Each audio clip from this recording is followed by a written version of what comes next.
사도행전 1장을 보시면 성령이 너희에게 임하시면 너희가 권능을 받고 예루살렘과 온 유대와 사마리아와 땅 끝까지 이르러 내 증인이 되리라. 부활하신 예수님은 40일 동안 제자들과 함께 계시면서 성령을 받으라, 성령의 사람이 될 것을 말씀하셨습니다.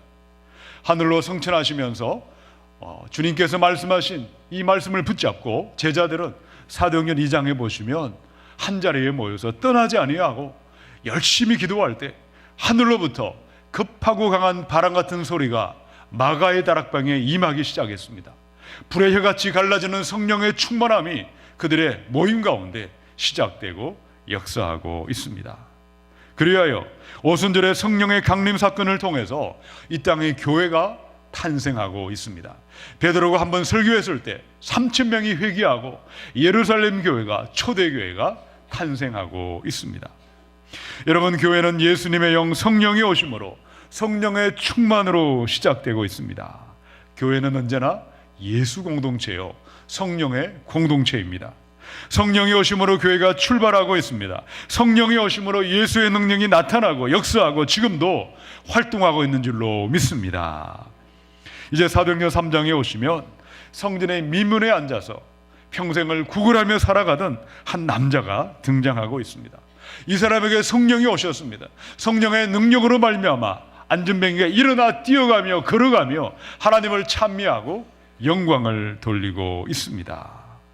자, 19절에 보니까 베드로가 이 사건에 대해서 이렇게 이야기하고 있습니다. 너희도 이같이 하면 새롭게 되는 날이 시작될 것이라. 오늘 이 시간 예배하는 저와 여러분 가운데 새롭게 되는 날이 오늘이 될 수 있기를 축원합니다. 너희도 이같이 하면 절망에서 일어나고 어둠에서 일어나고 저주에서 일어나는 새롭게 되는 그날이, 부활의 능력이 예배하는 저와 여러분의 가정과 이 교회 안에 오늘 이 자리에 시작될 수 있기를 주님의 이름으로 축원합니다. 자, 어떻게 하면 안진뱅이가 일어나고 저주와 절망을 묵상하는 사람이 꿈을 꾸며 부활의 증인으로, 부활의 능력으로 온 땅에 예수의 부활을 전하는 위대한 증인의 삶을 시작할 수 있을까? 자, 첫 번째 메시지가 14절로 15절에 있습니다. 우리 함께 읽습니다. 시작. 너희가 거룩하고 의로운 일을 거부하고 도리어 살인한 사람을 놓아주기를 구하여 생명의 주를 죽였도다. 그러나 하나님이 죽은 자 가운데서 그를 살리셨으니 우리가 이 일의 증인이라. 베드로와 요한은 습관을 따라서 9시, 오늘날로 말하면 오후 3시에 성전에 기도하러 올라가고 있습니다. 당시 한 남자가 성전의 동쪽에 미문이라는 곳에 앉아서 구걸하면서 살아가고 있습니다. 여러분, 성경을 보시면 그때 나이가 40살쯤 되었다고 기록되어 있습니다. 태어나 한 번도 일어나 걸어본 적이 없습니다. 지나가는 사람들을 보며 한 푼 두 푼 그들에게 정말 빌어가면서 거지 생활을 하고 있는 이 남자, 마침 그때 베드로와 요한이 성전을 지나가고 있을 때 혹시나 하여 돈을 얻을까 하여서 베드로와 요한을 주목하고 있을 때 6절을 보시면 베드로가 선포하고 있습니다. 은과 금은 내게 없거니와 내게 있는 것으로 너에게 주노니 곧 나사렛 예수 이름으로 일어나 걸어가라. 베드로가 이 말을 선포하고 이분의 오른손을 잡아 일으키니까 발과 발목에 새 힘이 생겨났습니다. 일어나 걸어가고 뛰어가며 하나님을 찬미하는 위대한 기적이 나타나고 있습니다. 이 사건을 보고 당시에 성전 안에 있던 수많은 사람들이 발칵 뒤집혀졌습니다. 어떻게 이런 일이 일어날 수 있는가? 베드로와 요한을 주목하기 시작했습니다. 그들의 능력이 대단한 것처럼 베드로와 요한을 바라보고 있을 때 12절 베드로의 첫 번째 고백이 있죠. 왜 놀랍게 여기느냐? 왜 우리를 주목하고 있느냐? 베드로는 이것은 나의 능력이 아니다, 나의 힘이 아니고 나의 권세가 아니고 나의 거룩함이나 나의 경건함으로 말미암은 것이 아니다. 14절로 15절 어떻게 기적이 시작되고 있는가? 너희가 거절하고 너희가 거부한 예수 그리스도, 너희가 죽인 예수 그리스도를 다시금 살게 하신 하나님의 능력이 40년간 고통하던 인생을 이 불구의 몸을 어둠에서 일으켜 주시고 저주와 절망에서 일어난 것이라고 우리가 이 일의 정인이라고 고백하고 있습니다. 여러분, 지금도 저와 여러분의 가정과 삶의 자리에 안전병에 일어나는 기적과 하나님의 치유가 일어날 수 있기를 주님의 이름으로 축원합니다. 고통에서 일어나시고 절망에서 일어나시고 부활의 새 영으로 여러분의 삶의 자리에 부활의 기쁨이 넘쳐날 수 있기를 축원합니다. 첫 번째, 기적과 능력은 사람에게 있지 않습니다. 기적과 능력은 생명의 주, 부활의 주 예수님께 있습니다. 예수님이 사람을 살리는 능력이 되시고 예수만이 부활의 능력 되심을 믿으시고 주님만을 바라보며 의지하며 걸어가야 할 줄로 믿습니다. 사랑하는 성도 여러분, 우리 예수님은 하늘과 땅을 만드신 창조주 되심을 믿으시기 바랍니다. 죽으시고 부활하신 구원자 하나님이십니다.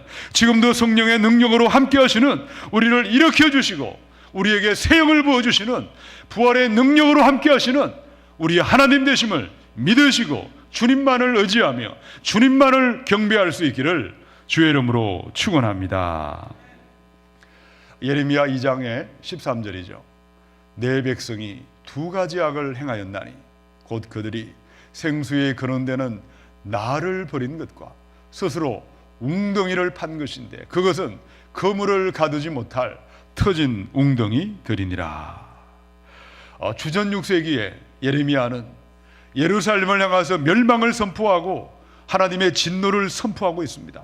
그들에게는 두 가지의 죄가 있었죠. 첫 번째 죄는요, 그들은 생수에 거론되신 하나님을 배반하고 우상을 따라가고 쾌락을 따라가고 육체의 정욕을 따라갔습니다. 두 번째, 그들이 갈증을 채워주고 그들의 목마름을 채워줄 웅덩이로 하나님이 아니라 열왕을 의지하고 세상을 의지하고 사람을 의지하며 헛된 인생들을 바라보고 있습니다. 여러분, 이스라엘은 하나님을 모르는 것이 아니었습니다. 저와 여러분처럼 하나님 앞에 예배할 줄 알았고 말씀도 알았고 안식일도 지키고 할례도 행했던 그들은 구원받은 사람이었지만 하나님을 사랑하지 않았습니다.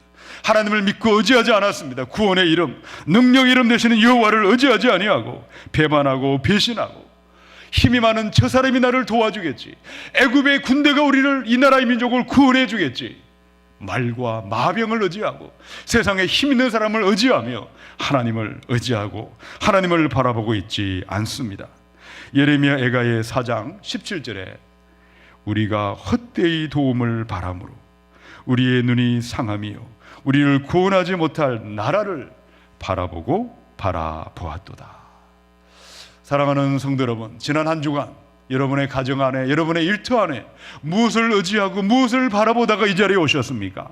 여러분, 예수님만을 의지하시고 예수님만을 바라보시고 주님만이 여러분의 구원의 능력이 되시고 부활의 능력이 되시고 삶의 능력으로 임할 수 있기를, 주님만을 의지할 수 있기를 주의 이름으로 축원합니다. 예수님이 오실 때 치유가 임하고 안전병이가 일어나는 위대한 기적은 지금도 시작되는 줄로 믿습니다. 요한계시록의 7장 9절로 10절입니다. 이 일 후에 내가 보니 각 나라와 족속과 백성과 방언에서 아무도 능히 셀 수 없는 큰 무리가 나와 흰옷을 입고 손에 종려가지를 들고 보좌 앞과 어린 양 앞에 서서 큰 소리로 외쳐 이르되 구원하심이 보좌에 앉으신 우리 하나님과 어린 양에게 있도다. 우리가 주일이 되어서 함께 모여 하나님을 찬양하고 있습니다. 그러나 하늘의 교회에 천군 천사들과 앞서간 수많은 하나님의 자녀들이 모여 하나님을 찬양하는 찬양의 가사가 있습니다. 여러분, 그 가사가 무엇입니까? 구원하심이, 우리의 능력은, 우리의 힘은 하나님과 어린 양 예수님께 있습니다. 여러분, 우리의 구원을 위하여 우리의 능력 대신 예수만을 높이시고 예수만을 의지하고 예수만을 경배할 수 있기를 주님의 이름으로 축원합니다. 예수께서 저와 여러분의 모든 죄와 허물을 대신 지시고 십자가에 죽으시고 부활하신 하나님이십니다. 지금도 부활의 영으로 우리와 함께 하시고 우리에게 힘을 주시고 우리와 동행하시는 하나님이신 줄로 믿습니다. 어둠에서 일어나는, 절망에서 일어나는 자들은 예수만을 믿고 의지하며 주님만을 바라보는 자들입니다. 이번 한 주간 여러분의 구원을 위하여, 여러분의 삶의 능력을 위하여 주님만을 믿고 주님만을 신뢰하며 주님만을 예비하며 나아가는 부활의 증인으로 나아갈 수 있기를 주님의 이름으로 축원합니다. 이렇게 하면 새롭게 되는 날이 이럴 것이다. 어떻게 하면 우리에게 부활의 능력으로 하나님께 영광 돌릴 수 있을까? 두 번째 말씀이 16절에 있습니다. 우리 16절을 함께 읽습니다. 시작. 그 이름을 믿음으로 그 이름이 너희가 보고 아는 이 사람을 성하게 하였나니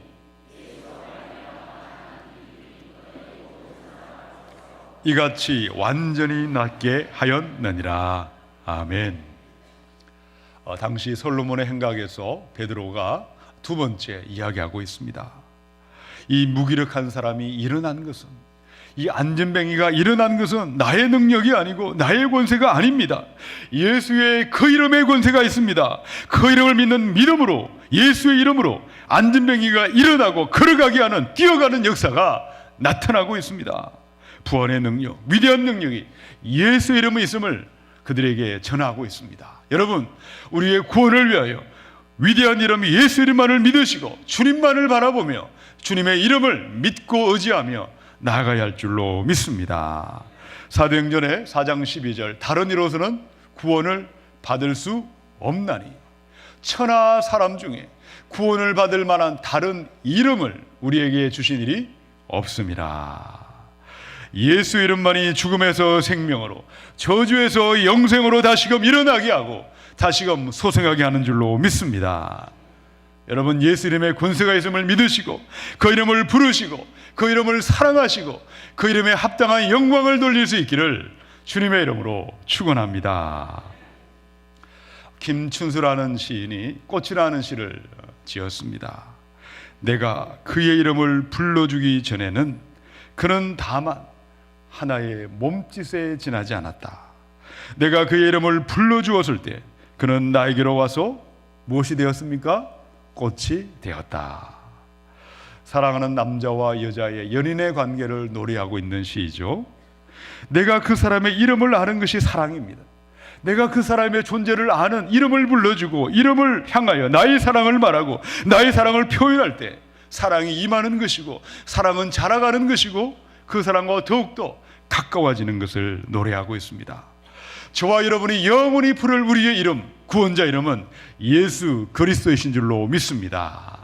예수님은 무슨 뜻입니까? 구원자. 죄에서 구원하고 절망에서 구원하고 저주에서 구원하는 이름이 예수님이십니다. 그리스도는 메시아입니다. 하나님이 기름 부음 받은 메시아, 우리의 구원을 이루시는 그 이름이 바로 예수 그리스도이신 줄로 믿습니다. 여러분, 지금 이 남자를 한번 상상해 보시기 바랍니다. 태어나서 한 번도 걸어본 적이 없습니다. 태어나서 한 번도 사람들에게 정말 뜨뜻하게 나선 적이 없습니다. 남들에게 손가락질을 당하고 빌어먹고 구걸하며 불구의 몸으로 40년을 살았습니다. 지금도 성전을 데려다니는 수많은 사람들의 얼굴을 살피며 누군가 나에게 한 푼 두 푼을 주겠지 즉선을 하며 생각하고 그 자리에 앉아 있습니다. 이 불쌍한 사람, 이 가련한 사람, 절망과 저주의 자리, 어둠의 자리를 박차고 어떻게 일어날 수 있을까? 어떻게 뛰어가며 하나님을 찬양하고 영광 돌리고 있을까? 그 이유가 사도행전 2장의 21절에 있죠. 우리 한번 같이 읽어보겠습니다. 시작. 누구든지 주의 이름을 부르는 자는 구원을 받으리라 하였느니라. 아멘. 사랑하는 성도 여러분, 여러분의 수많은 삶에 고통과 절망과 어려움과 장애물에서 일어나시고 우리 하나님을 향하여 부활의 능력으로 전진할 수 있기를 축원합니다. 두 번째, 예수 이름의 권세가 있음을 믿으시기 바랍니다. 예수 이름 앞에 귀신이 떠나갈 것입니다. 예수 이름 앞에 사탄은 떠나갈 것입니다. 치유가 임하고 능력이 임하고 부활의 생명이 시작되는 줄로 믿습니다. 능력의 이름 예수, 권능의 이름 예수, 치유의 이름 예수, 부활의 이름 예수 이름의 권세를 믿음으로 절망에서 일어나시고 부활의 새 생명으로, 부활의 정인으로 온 땅에 예수만을 전할 수 있기를 주님의 이름으로 축원합니다. 한 10년이 지난 것 같습니다. 제가 이전에 있던 교회 목사님들과 연초가 되면 훈련을 받았습니다. 처음에는 7주 훈련을 받았습니다. 나중에는 한 주를 훈련을 받았는데, 훈련을 받고 나서 전국으로 흩어져서 우리가 전도를 하고 돌아와서 보고하는 시간을 가졌는데, 그때 한 팀들이 충청도에 있는 한 마을을 찾아갔습니다. 어디를 가서 전도할까? 목사님들이 용기를 내어서 그 동네 유명한 사찰을 찾아갔습니다. 그런데 가자마자 우리 스님들이 문전박대하는 것이 아니라 너무나 환영하고 기다렸다는 듯이 반겨주고 있습니다.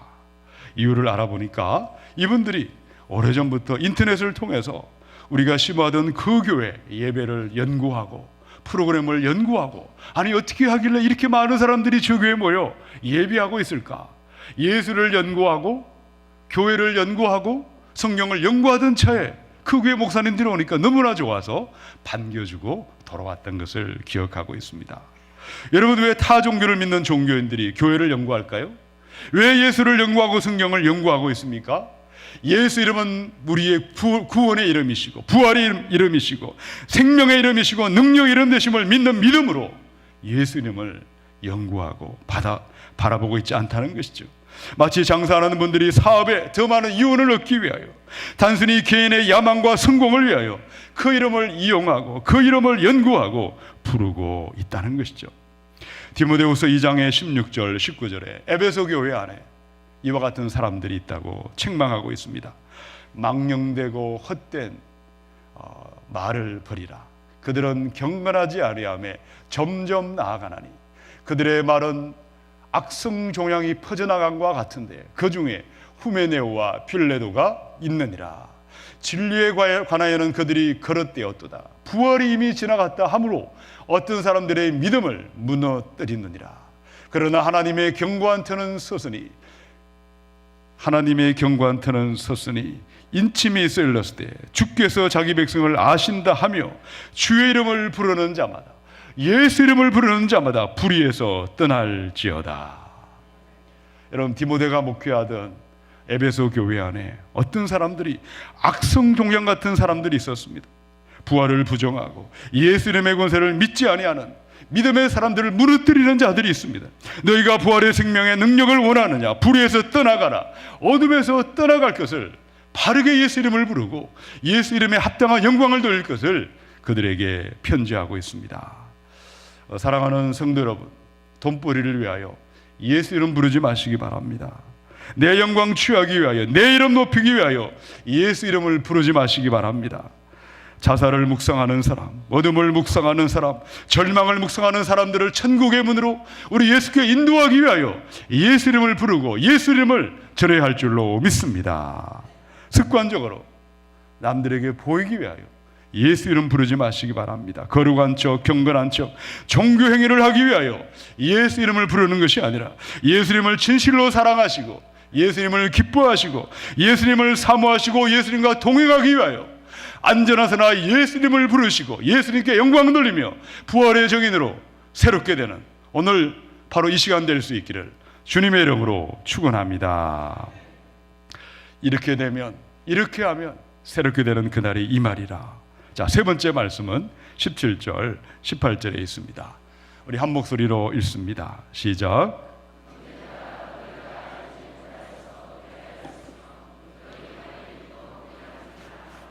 그러나 하나님이 모든 선지자의 입을 통하여 자기의 그리스도께서 고난받으실 이 일을 미리 알게 하신 것을 이와 같이 이루셨느니라. 아멘. 베드로가 솔로몬의 행각에 있던 많은 사람들에게 이야기하고 있을 때, 형제들아, 나는 너희들처럼 예수를 십자가에 못 박게 하소서, 십자가에 못 박게 하소서 소리치지는 않았지만 나도 예수를 배반하고 3번씩이나 부인했던 자신의 허물과 자신의 죄악을 알고 있기 때문에 그들을 향하여 불쌍히 여기는 마음을 가지고 형제들아 라고 다정하게 부르고 있습니다. 자, 18절을 보십시오. 생명의 주를 너희가 십자가에 죽게 한 것은 오래전 선지자가 예언한 그대로 말씀 그대로 이루어진 것이다. 너희가 예수를 죽이고 십자가에 못 박게 한 것은 변명의 여지가 없지만 그러나 여전히 회개하는 길이 있고 다시 일어날 길이 있다는 것을 그들에게 선포하고 있습니다. 자, 19절을 보시기 바랍니다. 수많은 유대인을 향하여 선포하고 대언하는 그 말씀에 분명한 주제가 있죠. 우리 19절을 함께 있습니다. 시작. 그러므로 너희가 회개하고 돌이켜 너희 죄 없이함을 받으라. 이같이 하면 새롭게 되는 날이 주 앞으로부터 이를 것이요. 아멘. 이같이 하면 새롭게 되는 날이 주 앞으로부터 이를 것이요. 여기 새롭게 되는 날을요, 옛날 개역 성경에는 유쾌하게 되는 날, 그리고 헬라어 성경에는요 카이로이, 아나포케오스, 이 말의 뜻은요 흙으로 아담을 만드시고 생기를 불어넣는 생기가 임하는 날을 말합니다. 새 생명이 임하고 새 영이 임하고 성령의 새 바람이 불어오는 그날이 어떻게 어떤 사람에게 임할 것인가? 회개하고 돌이켜 너희 죄 없이 함을 받으라. 내가 알게 모르게 지은 죄를 회개할 수 있기를 축원합니다. 하나님 앞에 예수의 보혈을 의지하여 여러분의 죄임을 인정하시고 죄에서 떠나시고 방탕한 길, 타락한 길, 불순종에서 순종의 삶으로 돌아서는 것을 가리켜 회개하라, 돌이키라고 말씀하고 있습니다. 그리할 때 죄 없이 함을 받는 속죄의 은혜가, 용서함의 은혜가 임하게 될 줄로 믿습니다. 사랑하는 여러분, 이 시간 저와 여러분 가운데 새 생명이 임하시고 부활의 새 능력이 임하시고 삶의 자리자리마다 부활의 영으로 충만하셔서 온 땅에 예수의 능력을 전하는 부활의 정인 성령의 사람 될 수 있기를 축원합니다. 세 번째, 예수님 앞에 여러분의 죄와 허물을 인정하시기 바랍니다. 내 죄를 회개하시고 돌이키시고 속죄 은혜를 믿으시고 예수께로 돌아서고 돌이키고 방향을 바꾸라고 말씀하고 있습니다. 예수님보다 돈을 사랑하고 쾌락을 사랑하고 세상을 사랑했던 것을 우리 하나님 앞에 내려놓기를 원합니다. 교만하고 자랑하고 부모를 거역하고 감사하지 아니하고 거룩하지 않은 죄악을 하나님 앞에 회개하기를 원합니다. 배반하며 팔고 조급하며 자고하며 경건의 모양은 있으나 경건의 능력이 없는 엉터리 믿음을 하나님 앞에 회개하며 외식하는 믿음에서 떠나고 통회하며 돌아설 수 있기를 주님의 이름으로 축원합니다. 이태리의 밀라노를 가시면 산타마리아 델레 그라치에 스도온이 있습니다. 이 스도온에는요 최후의 만찬, 위대한 벽화가 이렇게 그려져 있다고 합니다. 1491년부터 1498년 무려 7년 동안에 걸쳐서 한 사람, 바로 레오나르도 다빈치라는 위대한 천재적인 화가가 이 그림을 완성하고 있습니다.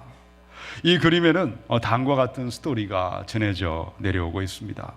1491년에 수도원을 만들고 이 벽화를 만들기 위하여 교황청에서 이태리에서 명성이 높던 다빈치에게 예수의 제자들이 마지막 만찬의 광경을 벽화로 그려줄 것을 부탁을 했습니다. 부탁을 받은 다빈치는 그때부터 실제로 그림의 모델을 찾아서 다녔다고 합니다. 1년이 지난 1492년 예수님의 모습을 닮은 거룩하고 선하게 생긴 청년을 만났습니다. 그 당시 나이가 19의 청년이었습니다. 예수님의 그림을 그렸습니다. 그리고 6년 동안에 예수님의 11명의 제자들의 그림을 모두 다 완성한 다빈치가 마지막으로 가룟 유다의 그림을 남겨두고 있는데, 이 소식을 당시 로마 시장이 듣고 다빈치에게 제안을 했습니다. 지금 로마의 가장 악질적인 사형수들이 있는 감옥이 있는데 여기를 찾아가셔서 가룟 유다의 모델을 한번 찾아보시기 바랍니다. 그 제안을 받고 사형수에 있던 감옥을 방문했습니다. 여기서 한 사람을 택해서 가룟 유다의 그림을 그리기 시작했습니다. 그림을 완성하고 이제 그분에게 감옥으로 돌아가도 좋다고 이야기를 했을 때 갑자기 그 남자가 무릎을 꿇고 다빈치 앞에 이야기를 했습니다. 선생님, 이전에 저를 만난 적이 있습니다. 그 질문을 받고 나는 당신을 만난 적이 없는데 무슨 말입니까? 그때 그 젊은이가 다빈치가 완성한 최후의 만찬의 그림을 가리키면서 7년 전에 바로 예수님의 얼굴을 모델이 되었던 사람이 바로 나였다고 자신을 이야기하고 있습니다. 여러분, 지금은 우리가 찬양하고 있고 지금은 기도하고 있고 말씀을 전하는 목회자로 성도로 예비하고 있지만, 그러나 7년 후 10년 후 여러분의 모습을 한번 상상해 보시기 바랍니다.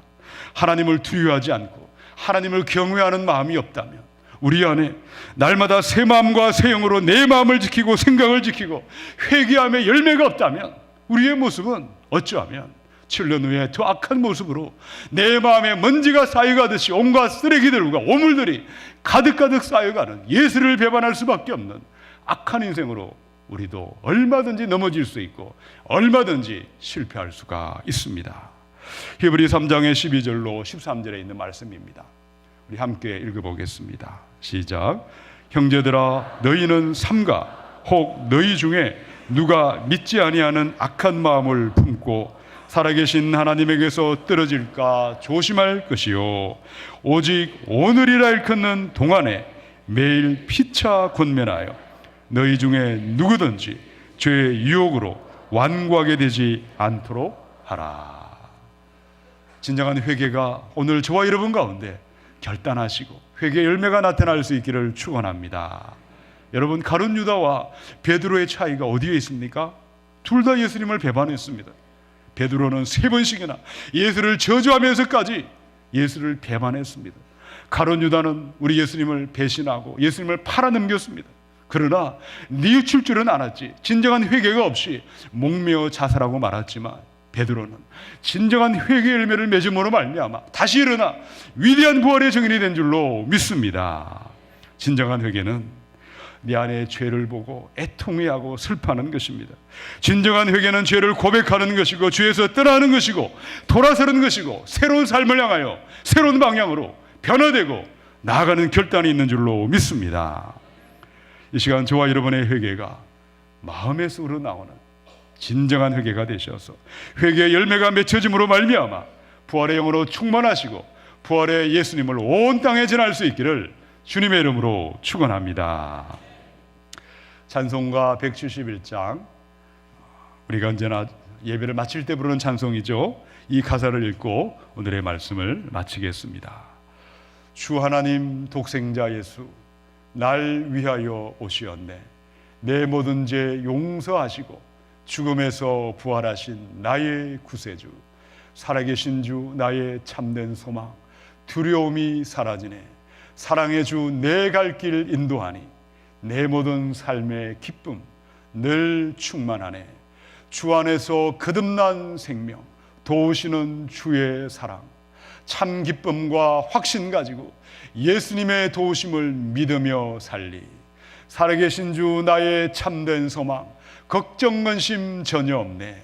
사랑의 주 내 갈 길 인도하니 내 모든 삶의 기쁨 늘 충만하네. 3절은 함께 읽습니다. 시작. 그 언젠가 주 뵐 때까지 주를 위해 싸우리라. 승리의 길 멀고 험해도 주님께서 나의 앞길 지켜주시리. 살아계신 주 나의 참된 소망, 걱정 근심 전혀 없네. 사랑의 주 내 갈 길 인도하니 내 모든 삶의 기쁨 늘 충만하네. 아멘. 여러분의 삶의 자리에 부활의 기쁨이 충만하시고 새롭게 되는 부활의 능력이 오늘부터 시작될 수 있기를 주님의 이름으로 축원합니다. 첫 번째, 기적과 능력은 지금도 얼마든지 일어날 수 있습니다. 예수님을 믿고 신뢰하시고 예수만을 바라볼 수 있기를 축원합니다. 두 번째, 예수 이름에 권세가 있습니다. 치유의 이름 예수님, 권능의 이름 예수 이름을 믿으심으로 절망에서 일어나시고 어둠에서 일어나시고 부활 생명으로 일어나시기 바랍니다. 세 번째, 진정한 회개의 열매를 맺으심으로 외식하러 엉터리 믿음에서 진정한 하나님 앞에 거룩한 회개의 열매를 맺으심으로 말미암아 부활의 새 생명으로 새롭게 되는 저와 여러분 될 수 있기를 주님의 이름으로 축원합니다.